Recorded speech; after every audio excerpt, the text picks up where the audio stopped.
Tama si C.S. Lewis eh. Para tayong mga bata, easily pleased. We enjoy the sun instead of going to the oceans. It's like our relationship with God. We enjoy the things of this world rather than going to the deep ocean of knowing God. Katulad ng mga buhangin na to, ang buhay natin sa mundong ito, alam niyo sabi ng Bible, it's nothing compared to eternity. Actually, yung buhay natin, parang isang butil lang ng buhangin na to.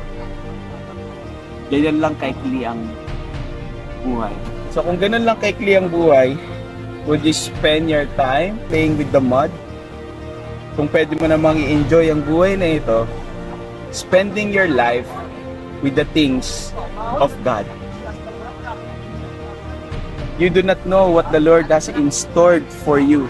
Well, I invite you, do not settle on the sun, but go discover who God is and go dive deep to know God more in your life.